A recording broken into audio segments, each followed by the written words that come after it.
Okay students, अब हम देखते हैं क्वेश्चन नंबर 4।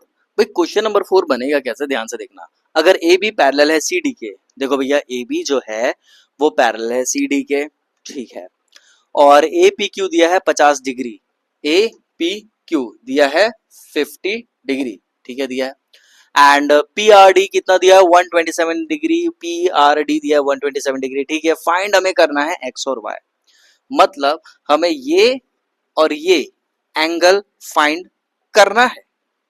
तो कैसे करेंगे, देखो डायग्राम तो क्वेश्चन में दिया हुआ रहेगा, ज्यादा टेंशन वाली बात नहीं है। लेकिन लेकिन लेकिन आपको क्या ये नजर नहीं आ रही चीजें, ये ए है, ये पी है जो कि है, और यहां देखो यहां पर ये 50 डिग्री है, और यहां पर एंगल एक्स बन रहा है।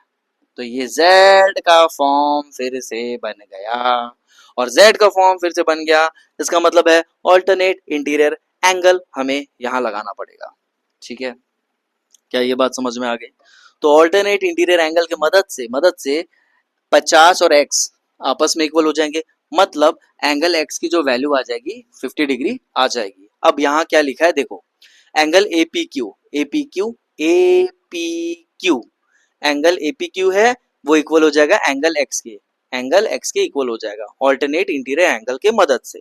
और क्वेश्चन में हमें एंगल APQ दिया हुआ है 50 डिग्री, ठीक है।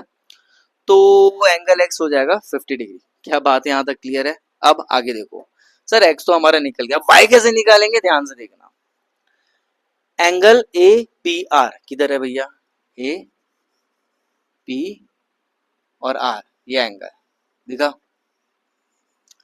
क्या आपको, एंगल ए पी आर दिखा, ठीक है, ये एंगल ए पी आर। तो angle A P R equal हो जाएगा एंगल पी आर डी के, एंगल पी आर डी, मतलब पी आर डी इसके इक्वल हो जाएगा। कैसे इक्वल होगा, ध्यान से देखो, ये और ये दिया हुआ है, यहां आ जाएगा ए, ये हो जाएगा पी, और इधर से भी एक लाइन खींच लेते हैं, ये हो जाएगा हमारा 50 डिग्री, ध्यान से सुनना भाई, ये हो जाएगा हमारा y, और ये दिया है 127 डिग्री। अब ध्यान से देखो भाई, ये पूरा एंगल, ये पूरा एंगल, ये पूरा एंगल इसके इक्वल होगा कि नहीं होगा, होगा कि नहीं होगा, होगा कि नहीं होगा, z बन रहा है ना बेटे, z बन रहा है ना बेटे, होगा कि नहीं होगा, होगा ना। फिर से देखो, ये एंगल के इक्वल होगा कि नहीं होगा, बिल्कुल होगा, बिल्कुल होगा। अगर एक लाइन यहाँ से ऐसे खींच दूं, जो कि यहाँ दिख रही है तीसरी लाइन, फिर भी ये एंगल इसके इक्वल होगा, क्यों, ऑल्टरनेट इंटीरियर एंगल के मदद से होगा।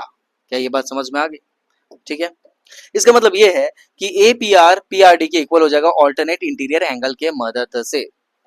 अगर ऐसा है, अगर ऐसा है तो ऑब्वियसली ये एंगल प्लस हो जाएगा, ये एंगल के मतलब इक्वल हो जाएगा, प्लस नहीं होगा, इक्वल होगा, इक्वल होगा, इक्वल होगा, ठीक है। तो देखो भाई, यहां पर है 50 प्लस वाई, क्या है 50 प्लस वाई इक्वल टू किसके इक्वल हो जाएगा, 127 डिग्री के इक्वल हो जाएगा। क्यों क्यों क्यों, क्योंकि यहां पर लग रहा है ऑल्टरनेट इंटीरियर एंगल। तो यहां पर हमारा ऑल्टरनेट इंटीरियर एंगल ये लग चुका है, 50 को उधर भेजेंगे, 127 से माइनस करेंगे तो y हमारा आ जाएगा 77 डिग्री, मतलब x 50 आया और y हमारा 77 डिग्री आया। आई होप आपको ये सारी की सारी चीजें समझ में आ गई होगी। अपने फ्रेंड्स के साथ इसे शेयर करना भूलना नहीं है, और कमेंट सेक्शन में हमें बताइए कि आपको ये वीडियो के लेक्चर्स कैसे लग रहे हैं। ओके स्टूडेंट्स, मिलते हैं अगले वीडियो में, टिल देन बाय।